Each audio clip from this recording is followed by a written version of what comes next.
কাজ কাম নাই? সারাক্ষণ থেকে বন্ধু বান্ধবদের সাথে আড্ডা দিতে থাকেন, এগুলো তো ভালো ছেলের লক্ষণ না। বিয়ে করতে হবে না আপনাকে, বউ পালতে হবে না। এই মেয়েটা কে? ঝড়ের গতিতে সব কিছু বলে গেল। আমি তো এবারে চিনি না। এই মেয়েটা কে? চিনিস না মানে? এই সারা এলাকার লোকজন জানে এই মেয়েটা তোরে পছন্দ করে, আর তুই বলছিস যে চিনি না।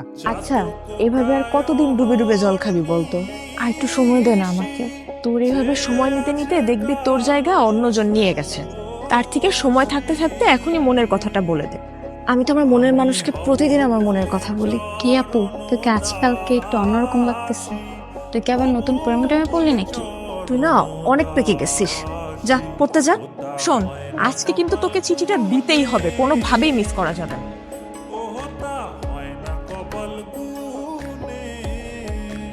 আমি কইছিলাম না মেয়েটা কিন্তু আজকে আইছিল কিছু একটা বলার জন্য। আরে কি বলবে আমারে?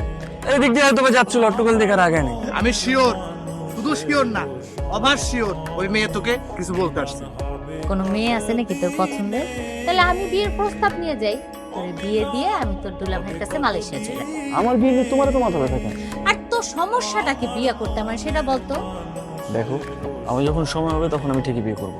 তোমার তো টেনশন করা লাগবে না। আপনি তো আমাকে ভালোই ফলো করেন, কিন্তু কিছু বলেন না। আমি আপনাকে ফলো করি সেটা আপনি জানেন কি করে? তার মানে আপনি আমারে ফলো করেন? তলে তলে এত করে ইচ্ছে? আরে মানুষ মানুষকে দেখে না রাস্তা বের হইলে? ওই দেখা আর কি। প্রেম টেম করেন নাকি?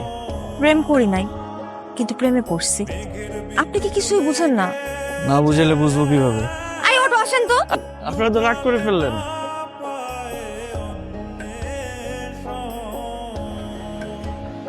মামা, আপনি না বললেন জেরিন লেখাপড়া নিয়ে ব্যস্ত, এখন বিয়ে দিবেন না, কিন্তু জেরিন কোথায় লেখাপড়া করে এটা কি আপনি জানেন? এটা কেমন প্রশ্ন রকি? ও একটা ছেলের সাথে বিভিন্ন জায়গায় ঘুরে বেড়ায়। জেরিনের মা, জেরিনকে নিয়ে এদিকে আসো। আজ থেকে ওর বাইরে যাওয়া নিষেধ। কলেজের নাম করে কোথায় যায় কোনো খোঁজ খবর রাখো? কি করছো? একটা ছেলের সঙ্গে মেলামেশা করে বেড়ায়। জেরিন কোথায়? ওরে বেশ কয়েকদিন ধরে দেখতেছি না, ও কই? আমিও তো বলতে পারতেছি না ওর কি হয়েছে। ও তো ফোনও ব্যবহার করে না যে ওর একটা খোঁজ নিব। দেখো, নেহাল তোমার বান্ধবীকে অনেক পছন্দ করে। আমার বান্ধবীও তো আপনার বন্ধুকে অনেক পছন্দ করে, কিন্তু সমস্যা তো আপনাদের। আপনারা কেউ কাউকে কিছুই বলেন না। সেদিন এত সুযোগ করে দেওয়ার পরও কেউ কাউকে কিছুই বলতে পারলেন না আপনারা। একটা মানুষ যদি তার মনের কথা না বলে কিভাবে বুঝবো? আমার ভুল হয়েছে, আমি মানে আমার ভুল হয়েছে, কিন্তু আমি আর ভুল করবো না। আমি ওকে সরাসরি বিয়ের প্রস্তাব দিব। দরকার হলে আমার বোনকে ওর বাসায় পাঠাবো, আর না হলে তুমি ওকে প্লিজ আমার সামনে একটু এনে দাও। আমি প্রয়োজন ওকে নিয়ে পালিয়ে যাব। প্লিজ কালকে ওকে আমার সামনে আনার একটু ব্যবস্থা করো। আমাদের ভালোবাসাটা শুরু হওয়ার আগেই যেন শেষটা হয়ে যায়। কি এত জরুরি দরকার? তুই জানিস না কি হয়েছে? নেহাল ভাইয়া তো তোকে অনেক পছন্দ করে। এখন আর পছন্দ করে কি হবে? বাসা থেকে তো বাইরে হতে পারবো না। এখন কি হবে মানে? তোরা দুজন বাসায় কথা বলবি? এখন বাসায় কথা বলার লাভ আছে?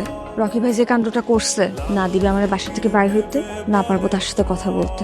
আমার তো বাসার মধ্যে আটকায় রাখছে।